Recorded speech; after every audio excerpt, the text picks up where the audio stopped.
I'm Chris Skinner, and I'm here with Olivier Brissaud, who's the Managing Director of Volkswagen Group Finance in Belgium. Morning, Olivier. Good morning. One of the things that we're talking about regularly is SEPA and the Payment Services Directive. And as a corporate, what's your view around SEPA? Is it a political project or a market project? Well, it has been following a cycle. It all started as a political initiative linked to the euro, of course. If you have one currency, you should have one payment system. But then the Commission and the Central Bank have tried to include the stakeholders into the process so that it seemed to be a market-driven process.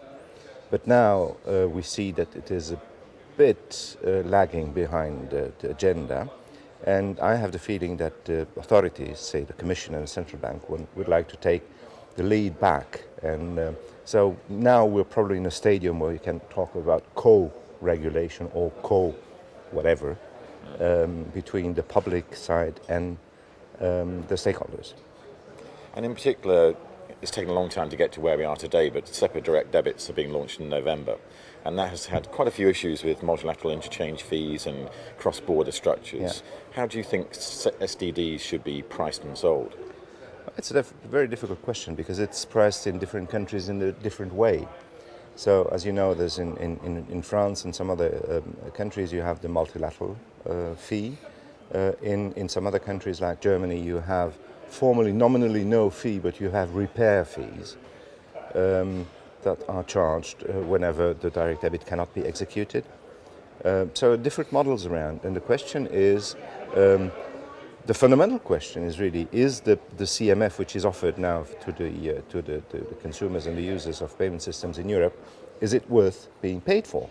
Because it doesn't offer anything basically from the features that we used to have in most of our countries linked to the direct debit.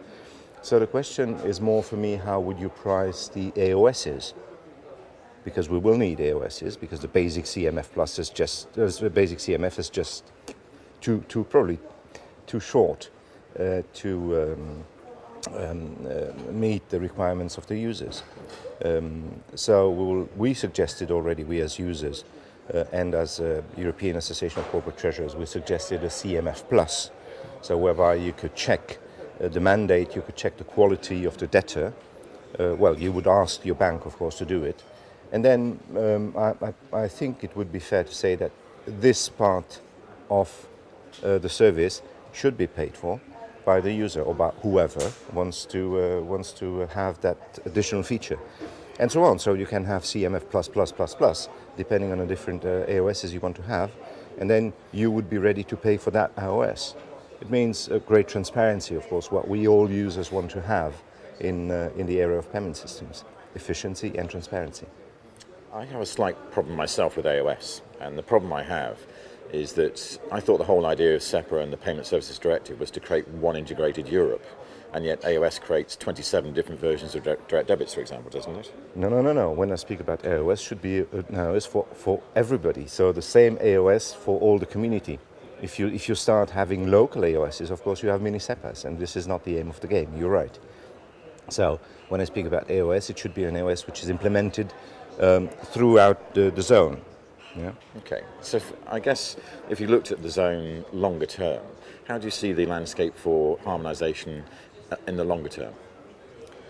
Well, I think this is a good process. It's a process that should continue because if we want to have an integrated internal market, we have to have common payment systems. That's as simple as that. So SEPA is not crucial as such, but it is a place where you have to go through if you want to have the opportunity to have an end-to-end STP. And this is what we corporates would like to have, of course, and out of the payment system. So we started with a credit transfer, and then a direct debit, and then a cards. And then, in our opinion, as a European Association of Corporate Treasurers, I think we should think bringing to the market similar instruments that you have in different countries that enable company to mobilize his receivables with the financial system. And you have those instruments in Spain, in France, in Italy, but they are slightly different. So we'd like to come up with a proposal to say, well, why don't we all accept that there is a way for small companies to go to their banks in an electronic way and to get the monies out of their receivables easier. So we are really proactive in that direction for what is important for us, of course, as corporate treasurers. But I can imagine that other communities may be interested in standardizing other payment systems, other payment means in Europe. Final related question, Olivier, is you mentioned receivables, for example, and for quite a while there's been a bubbling discussion around e-invoicing and supply chain automation and the role of banks in the supply chain of the corporates. How do you see those areas lying?